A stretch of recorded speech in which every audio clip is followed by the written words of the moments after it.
rápidamente. Y gracias y enhorabuena a Josefa por su ponencia, ya que ha presentado la realidad de las plataformas de teleformación y de la realidad de lo que próximamente va a suponer la aplicación de los certificados de profesionalidad en la modalidad online en nuestro país. Yo voy a abordar el ámbito de la accesibilidad, como bien os han comentado previamente, y es un ámbito que a mí me afecta muy directamente. Y es que soy una persona invidente, por lo tanto, desde hace mucho tiempo, incluso antes de que surgiesen las pautas de accesibilidad del Consorcio para la Web y de su proyecto para la Iniciativa de Accesibilidad Web, de sus siglas WAI, según inglés, como decía, yo ya estaba vinculado a todo lo que suponía las limitaciones y las herramientas para que una persona con algún tipo de discapacidad pudiera superar tales limitaciones a la hora de acceder a los entornos web.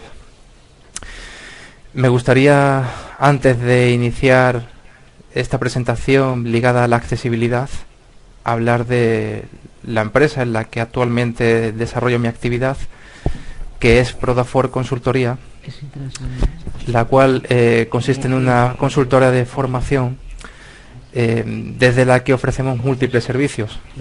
Desde hace algún tiempo estamos ofreciendo adaptación de contenidos, creación de accesibilidad, incluso antes de la aparición de esta normativa para estos certificados de profesionalidad. Nuestro aula virtual es totalmente accesible, cumple todos los requisitos que Josefa ha comentado, ofrecemos soporte técnico y en el ámbito de la accesibilidad generamos contenido que es tanto utilizable por personas sin ningún tipo de limitación como por personas con algún tipo de problemática. Como os hablaba, la accesibilidad genera en algunas ocasiones ciertas controversias, no se sabe muy bien qué es la accesibilidad, no se sabe muy bien en qué consiste. La accesibilidad consiste básicamente en garantizar que cualquier usuario de la red pueda acceder a la misma, ya sea para visitar una página web convencional o, como en nuestro caso, para desarrollar formación a través de Internet. Existen múltiples problemáticas. Podemos hablar de dificultades sensoriales, donde aparecería la vista, el oído, problemáticas motoras, donde muchas personas tienen dificultades para localizar un determinado punto en la pantalla, ya que no pueden utilizar con normalidad sus extremidades para alcanzar determinadas áreas, como comento. Problemas cognitivos, de manera que la información debe de presentarse de una determinada manera para que estas personas puedan entender óptimamente todo lo que aparece en pantalla, así como la accesibilidad también alude a las personas de avanzada edad, así como a usuarios con equipos informáticos obsoletos. La normativa que regula la implementación de los certificados de profesionalidad online es muy estricta, es ciertamente muy estricta con el ámbito de la accesibilidad, y es muy importante que aquellos centros que decidan desarrollar este tipo de formación lo hagan ateniéndose a la norma UNE 139.803 de 2012, la cual, como comentaba Josefa, está ligada a las pautas de accesibilidad publicadas en 2008 o pautas de accesibilidad 2.0. Esto es muy importante, ya que la administración, para todo lo que tiene que ver con Internet, exige el cumplimiento de estas pautas de accesibilidad. En este caso nos afecta porque estamos hablando de formación vinculada al servicio público de empleo, pero en otros entornos nos afectaría igualmente. El WAI, que surgió a raíz del Consorcio para la Web, el cual surgió en 1994, ya generó estas primeras pautas de accesibilidad en 1999. O sea, como podéis comprobar, estamos hablando de una dinámica que presenta ya un largo recorrido. Las pautas de accesibilidad se dividen en 4 grandes aspectos. La perceptibilidad, que es todo aquello que se muestra en pantalla tiene que ser perceptible, es decir, asumible por cualquier tipo de usuario, como comentaba antes, ¿no? Independientemente de la discapacidad que le afecte. Luego estaríamos hablando de la operatividad, que es decir, que cualquier interacción que se ejecute con la plataforma o con los contenidos tiene que poder realizarla cualquier usuario, independientemente de que sus extremidades no pueda usarlas con normalidad, o como en mi caso carezca de visión o carezca de oído, etcétera. Tendríamos la robustez, que implicaría la compatibilidad con múltiples soportes y múltiples navegadores, y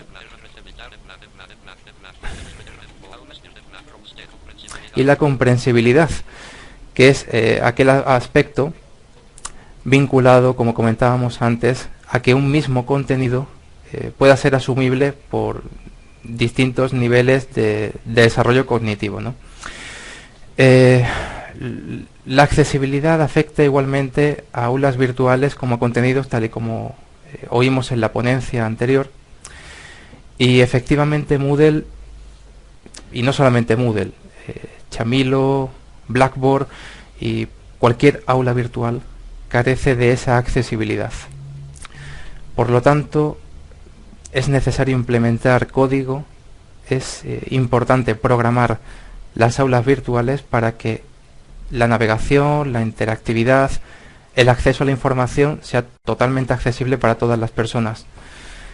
Como comentaba al inicio de mi exposición, el aula de virtual de Prodafor ha sido modificada para cumplir estos requisitos de forma independiente a la publicación de esta orden, ya que por mis propias necesidades requería de que la plataforma cumpliese todos los requisitos de accesibilidad que me permitieran, en este caso a mí, gestionarla y trabajar con ella como tutor o como diseñador de contenido online.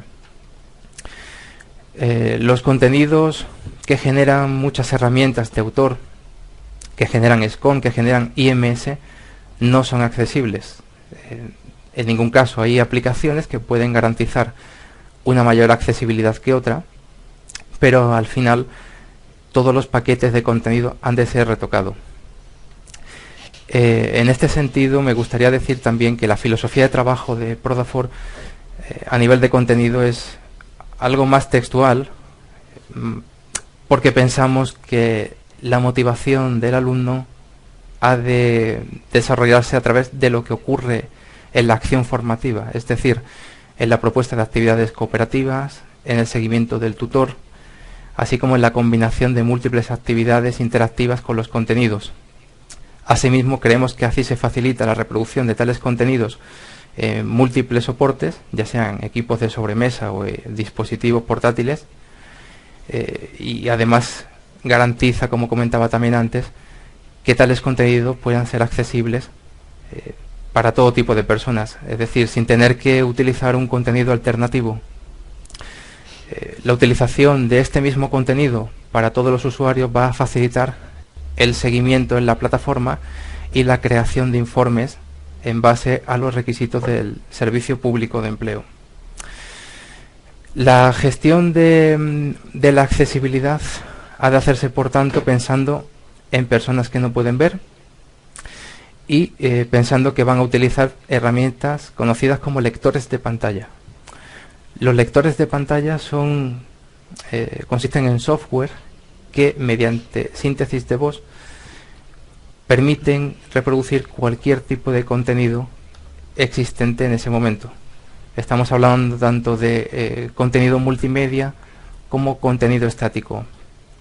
De esta manera se exige, por ejemplo, que todos los vídeos dispongan de transcripciones o de audiodescripciones para personas invidentes, así como cualquier contenido gráfico ha de disponer de un texto alternativo que le permita a la persona invidente conocer la información gráfica por la que está pasando. En este momento no estoy haciendo uso de ninguna presentación debido a limitaciones técnicas por mi discapacidad, pero voy a generar un documento donde se ejemplifique el funcionamiento de estos lectores de pantalla, porque sé que es un concepto bastante abstracto para aquellas personas que evidentemente no lo necesitan, porque evidentemente no tienen ninguna limitación a nivel visual. Moodle hace bastante difícil el uso de estos lectores de pantalla porque la navegación por Moodle, así como por cualquier otro entorno web, se hace a partir de distintos atributos, como son los encabezados y las teclas de acceso rápido. Moodle apenas dispone de encabezados y carece absolutamente de teclas de acceso rápido. De manera que estas son las primeras líneas que hay que implementar, que un programador web ha de generar en la plataforma para retocar y perfeccionar el funcionamiento de la misma. Por otra parte, cualquier aspecto gráfico, iconos, elementos visuales, también carecen de cualquier designación que facilite a un lector de pantallas la transmisión de la información al usuario invidente. Para personas con limitaciones motoras, nuevamente existen algunas problemáticas, porque la organización del contenido en Moodle en ocasiones puede ser muy aglutinado y hay que cuidar mucho el diseño de las áreas de formación para facilitar el uso de las mismas a este tipo de personas.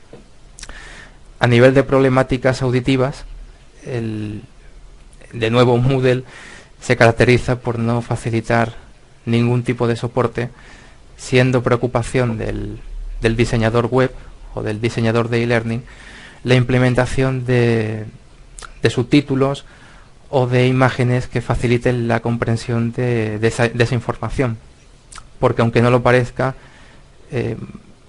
las personas que tienen problemáticas auditivas no les basta con leer un subtítulo o con leer la misma información que leemos nosotros.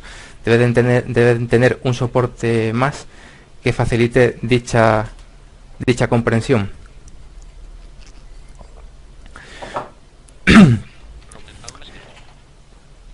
Disculpad si en algún momento efectúo alguna pausa, pero gracias a un lector de pantallas estoy accediendo también al guión que me permite continuar con la exposición.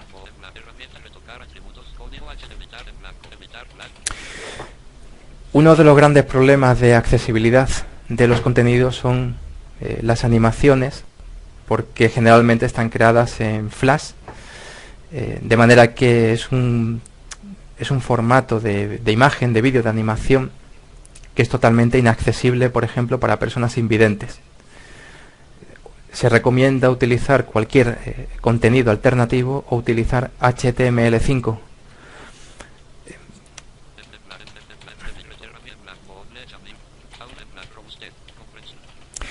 De cara a la accesibilidad ligada a los dispositivos móviles, hay que decir que ciertamente, como decía Josefa, Moodle es bastante accesible con los mismos, ¿no? Con teléfonos, con tablets, pero lo realmente interesante es implementar en su diseño el reconocimiento del dispositivo al que se acceda, para que el interfaz de Moodle pueda aclimatarse, adaptarse a las características de cualquier tipo de dispositivo. Las pautas de accesibilidad que nos exigen se pueden aglutinar en torno a 25 puntos de comprobación, que, como comentaba antes, van desde aspectos como la perceptibilidad hasta la robustez de los contenidos que estamos ofreciendo.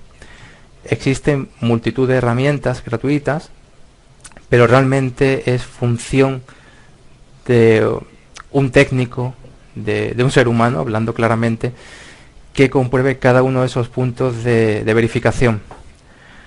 Realmente, y esto es una opinión personal, en mis últimas conversaciones con el Servicio Público de Empleo se me plantean muchas dudas en cómo van a evaluar esta accesibilidad, porque en algún caso me han reconocido que carecen del conocimiento necesario para poder evaluarla.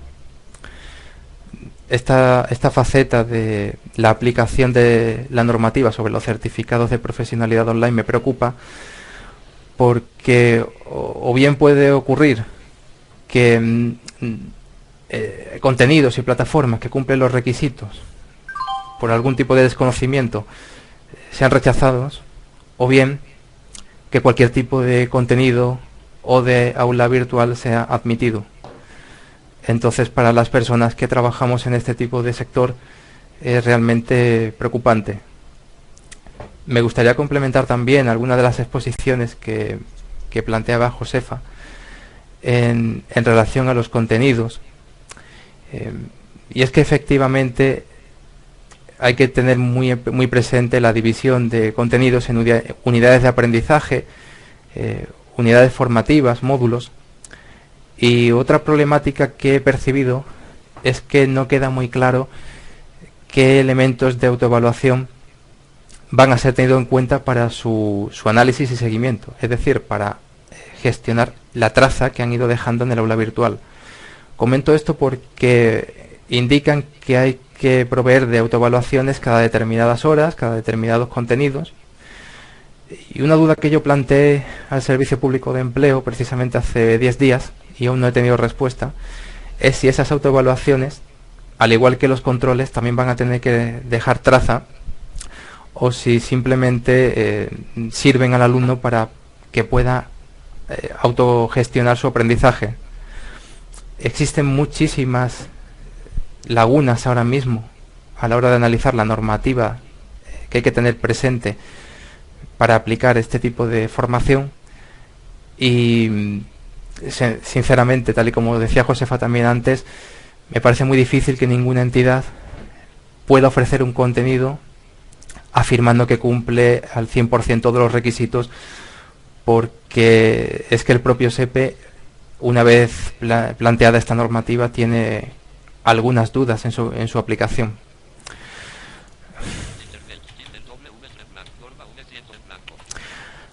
Retomando la norma UNE de accesibilidad, hay que decir que quizá la mejor manera para curarse en salud es acudir a una entidad de certificación de la accesibilidad para los niveles 1 y 2. Hay muchas entidades que pueden evaluar esa accesibilidad y otorgar ese informe de conformidad para cumplir tales niveles de accesibilidad.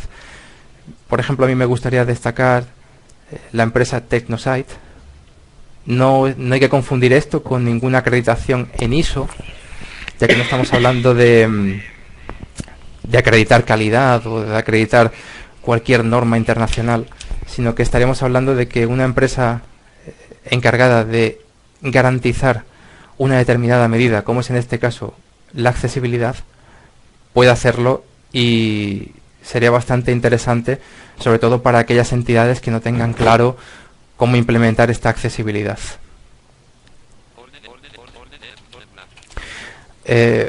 Sobre accesibilidad podríamos hablar bastante, muy largo, sobre muchos aspectos técnicos, pero a mí no me gustaría aburrirlos excesivamente, de manera que, como sé que es un ámbito bastante desconocido, a mí realmente lo que me gustaría es conocer vuestras preguntas. Entonces, como estoy convencido, o al menos así lo creo, esta normativa exige muchos recursos, muchos aspectos en esta materia de accesibilidad. Creo que muy poca gente los conoce en profundidad, lo que puede suponer, su aplicación.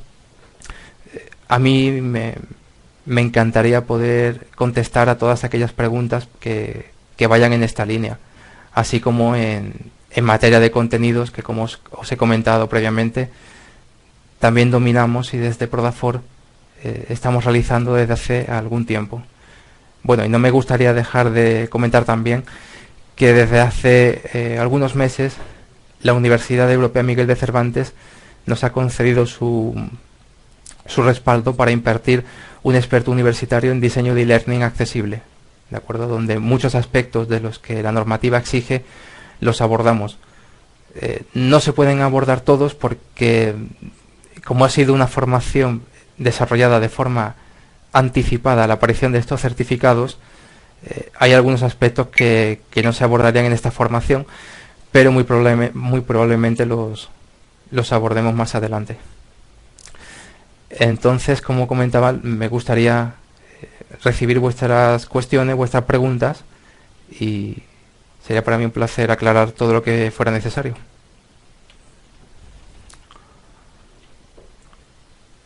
Gracias, Luis, por tu tiempo. Hola, muy buenas también noches. interpretar que levantar el brazo, en este caso virtual, también para mí lo que supone es una invitación a que levantéis el brazo el resto. Entonces, permíteme una única pregunta. Yo ahora mismo, encima de mi mesa, tengo la opción de incorporar a la asociación a un proyecto con 100 certificados de profesionalidad que nos ofrecen a las entidades de formación homologadas. Me gustaría saber tu opinión, después de haber escuchado lo difícil que resulta adaptar los contenidos y hacerlos accesibles, ¿qué credibilidad tienen ese tipo de opciones? Porque no sé si nos encontrará ahora mismo en el escenario preparado a mucha gente para poder concurrir. Verás, Josep, te hablo siempre desde mi opinión personal. Desde marzo, la normativa viene abordando el ámbito de la teleformación para impartir estos certificados. Es decir, desde marzo se van conociendo algunos aspectos que afectan a este tipo de formación, y uno de ellos es la accesibilidad, otros es la distribución de los contenidos, otros es la combinación de actividades y contenidos, otros es la combinación de exámenes, autoevaluaciones, contenidos, demostraciones, trabajo cooperativo. Es imposible que una vez que se ha publicado la normativa hace apenas un mes, ninguna entidad pueda a día de hoy garantizar que tiene esos contenidos ya preparados. Es imposible simplemente por factores de capacidad humana. Sería ya bastante difícil, pero bueno, entraría dentro de lo posible tener preparado un par de certificados. Pero desde luego cientos de ellos, yo me atrevería a decir que no. Y sobre todo el ámbito de la accesibilidad es un ámbito que apenas ha sido tenido en cuenta, porque efectivamente el colectivo al que va dirigida la preocupación por la accesibilidad es un colectivo pequeño, y en nuestro país en muy pocas ocasiones se les ha tenido cuenta a este nivel, ¿no? De manera que también pondría en duda que hayan respondido eficientemente a las exigencias de accesibilidad de esos contenidos. No sé si con estos comentarios contesto Sí, de hecho cuadra un poco con otra actuación que me había hecho. Yo sigo insistiendo en la posibilidad de que la gente levante el brazo virtual. Mira, vamos todos con prisa. Yo creo que la publicación de la orden que regula los certificados de profesionalidad mediante la modalidad de teleformación genera esas expectativas de actividad, sobre todo cuando muchos hemos quedado fuera en convocatorias públicas de formación, no hemos sido capaces de participar en iniciativas donde nos hemos agrupado con otros. El tema, sabiendo que no te gusta mucho que te defina como tal, como realmente una persona que está ahora mismo asesorando también al SEP en materia de accesibilidad, ¿tú crees que el tema va realmente para tan largo plazo como invita todo esto a pensar? ¿Entiendes? Sí, yo creo que sí, porque como comentaba antes, y por mi experiencia reciente con el SEPE, la normativa es muy exigente, es muy amplia en muchas materias, y simplemente evaluar el cumplimiento de tantos requisitos no es una cosa que se vaya a hacer de hoy para mañana. Además, contestar a todos esos requisitos con la normativa por delante es que implica estar permanentemente en contacto con el Servicio Público de Empleo. Desde Prodafor estamos adaptando algunos contenidos para entidades, y como cité antes, desde hace una semana o algo más, llevo esa adaptación paralizada porque estoy a la espera de que me terminen de aclarar algunos aspectos de la normativa que, desde luego, tal y como vienen plasmados, no es que no se puedan aplicar, es que no se deberían de aplicar por el hecho de ser antipedagógicos, ¿no? Por ejemplo, la sugerencia de efectuar un examen cada 8 pantallas. Eso no tiene sentido ninguno. Entonces, entiendo que ellos mismos están recopilando información, tomando decisiones que a los diseñadores de contenido nos facilite la labor. Y una vez que todo esto haya tomado una mínima forma, haya implicado un determinado recorrido, pues sí, la cosa pueda ser un poquito más más ágil, más rápida. Pero hasta ese momento tenemos que ir con mucha prudencia y por supuesto yo lo recomiendo a los centros que se piensen mucho las cosas antes de contratar un determinado contenido. Gracias, Luis. Veo gente con el brazo levantado, con la mano levantada. Gracias, de verdad. Paul, creo que es ahora tu momento de darles paso a ellos.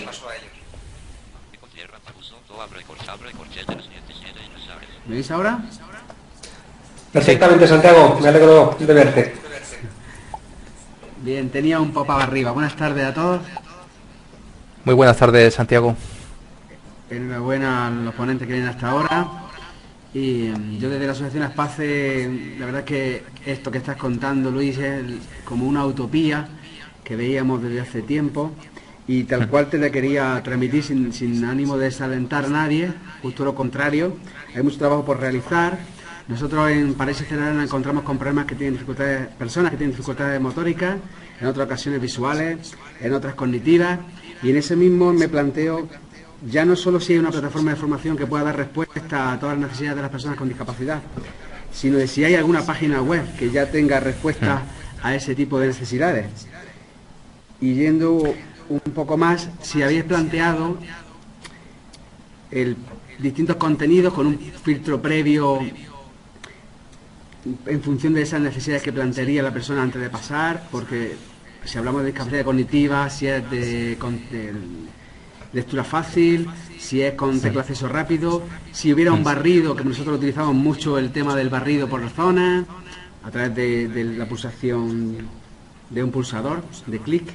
En fin, la verdad es que veo como una utopía actualmente, aunque sé que se pueden ir haciendo cosas concretas, y en concreto en contenidos que pueden interesar a un grupo de personas que quieran formarse con discapacidad en distintas áreas, ¿no? No sé, no tengo una pregunta concreta, tengo ganas de ir viendo resultados, de que de nuestra entidad o de cualquiera podamos ir dando respuesta a las necesidades que vayan planteando, ¿no? Vale, yo entiendo la línea que plantea Santiago y te puedo decir que el contenido que nosotros usualmente venimos desarrollando es un contenido que atiende, no sé si sería correcto decir a todas las discapacidades, quizá eso sería algo arriesgado afirmarlo, pero sí en la gran mayoría de ellas. Y como comentaba al principio de mi exposición, nuestros contenidos huyen de entornos 3D, huyen de animaciones, se centran en la labor de alumnos, del profesorado, de las actividades que proponemos, generamos una motivación diaria con nuestra comunicación, con nuestra interactividad, y en ese contenido garantizamos que una persona con un limitado nivel cognitivo pueda acceder a la información, una persona con limitaciones motoras pueda hacerlo también, evidentemente una persona con dificultades visuales también, porque en este caso a mí me afecta directamente, entonces sería contradictorio que una persona con tal problemática no pudiera hacerlo, siendo yo el encargado de valorar esa accesibilidad y garantizarla. Y no es que un aula virtual por sí sola pueda hacer frente a las distintas situaciones y distintas problemáticas. Se trata de la manera en que se entienda la formación, en la manera en que se entienden los procesos comunicativos y los procedimientos didácticos que se dan cabida en este tipo de formación a través de Internet, y en cómo se plantea las áreas de formación. Es decir, Moodle, Blackboard, cualquier aula virtual, si no se toca, si no se piensa en las necesidades de todos estos colectivos, jamás van a atender a esas problemáticas. Pero si cuando un diseñador de e-learning gestiona su aula virtual para que distintas personas puedan utilizarla, ahí es cuando sí se puede garantizar que lo podrán hacer. El problema de esto que tú cuentas es que, como yo decía antes, la accesibilidad, hasta que no es exigida por una normativa, es un ámbito que no se tiene en cuenta. Entonces ahora ocurre el problema de que hay que hacer frente a una serie de requisitos y de exigencias que para muchas entidades es desconocido. Entonces yo tengo la gran fortuna de poder decir que nuestros contenidos y nuestro aula virtual van a cumplir todos los requisitos didácticos, todos los requisitos técnicos, de servidor, de informes y por supuesto de accesibilidad. Y me encantaría incluso próximamente facilitarte acceso a algún contenido de demostración para que pudieras ver que lo que te estoy diciendo no es habladuría, es un hecho, porque yo soy una persona invidente, pero estoy totalmente concienciado con el resto de discapacidades y por supuesto con cualquier usuario, ¿no? Encantado, desde luego. Muy bien, muchas gracias, Luis. Gracias a ti.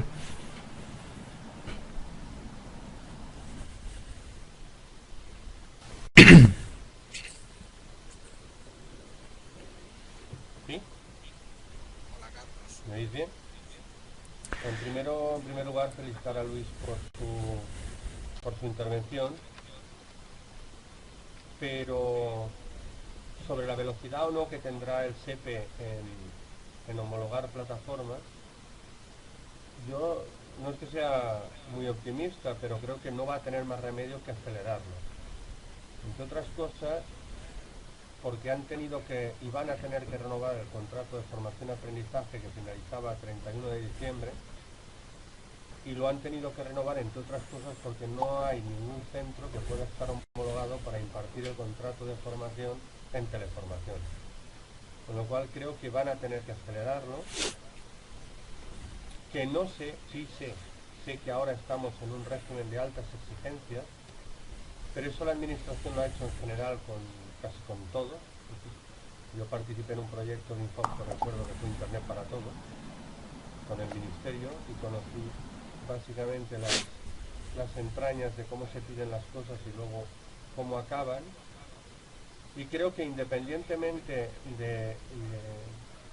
del colectivo al que representáis y que tiene unas exigencias que evidentemente tiene que contemplar la plataforma y los contenidos con toda seguridad, luego la administración lo que tendría que hacer es integrar en el proceso ya de la creación de la propia orden a los propios colectivos que tienen modificaciones en la plataforma y no tenerlo que hacer después sobre normativas ya hechas, tener que empezar a homologar. Entonces pues yo creo que no sé si podremos, porque has dicho una respuesta, algo que sí que me ha sorprendido, que has dicho que estás en contra de plataformas que lleven 3D, que lleven...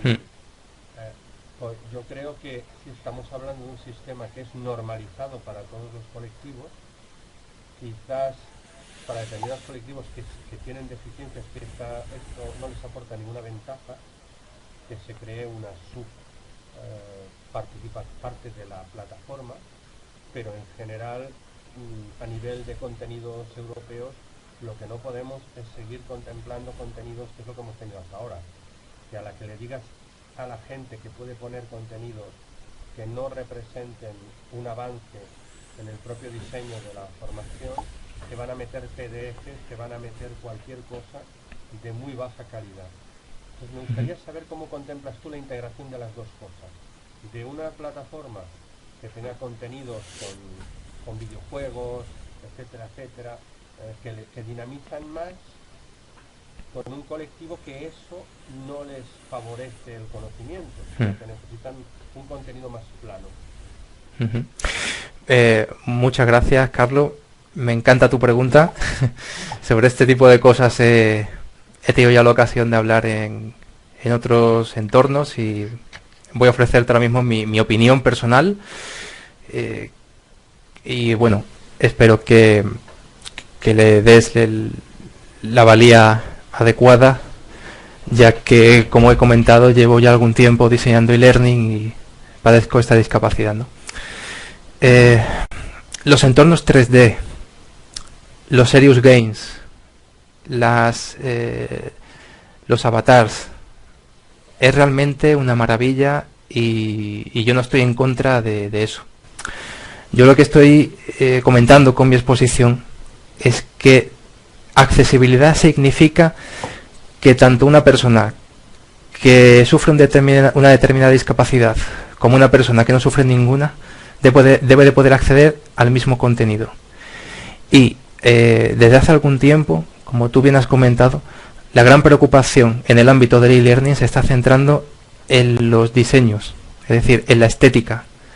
No estoy diciendo que el fondo de formación sea malo, ni mucho menos, pero tampoco se puede despreciar los contenidos que son algo más tradicionales porque carezcan de determinadas herramientas, como puede ser lo que decía antes, ¿no? Un Serious Games o una demostración con un videojuego y demás. Al final, la interiorización del aprendizaje se realiza a través de asimilar un contenido, de ponerlo en marcha, de desarrollar lo que se llama aprendizaje significativo. Estamos en la línea del constructivismo. Y de que el profesorado desarrolle la labor que le corresponde. Porque otro de los grandes problemas del e-learning es que se deja un determinado contenido a merced de lo que el alumno haga con él. Y muchos tutores se desentienden hasta que llega el proceso final. Entonces es fácil que el alumno se desmotive. Yo creo que no por un contenido mucho más bonito, más sorprendente, la formación no tiene por qué ser necesariamente mejor. En este caso la normativa exige accesibilidad.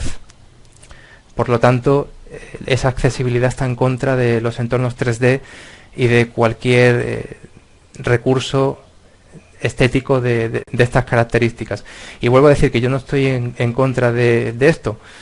Me parece una auténtica maravilla que haya programadores y que exista, que haya personas que hagan infografías tan maravillosas como las que nos han presentado anteriormente y que yo ya he sabido de ellas tiempo atrás. Pero la formación ha de ser sincera con ella misma. El e-learning padece de muchas problemáticas y abandonar un entorno tan estético, tan llamativo, no significa que el contenido sea de baja calidad. Evidentemente hay que huir del PDF, hay que huir de utilizar una plataforma como repositorio de contenidos. Hay que hacer muchísimo hincapié en que los contenidos que se suben son contenidos de calidad, que están estructurados, que combinan teoría y práctica, que combinan ejercicios de autoevaluación, ejercicios cooperativos.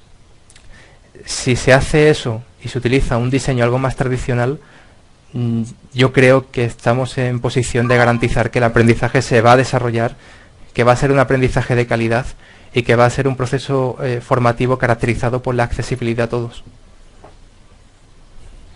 Muchas gracias.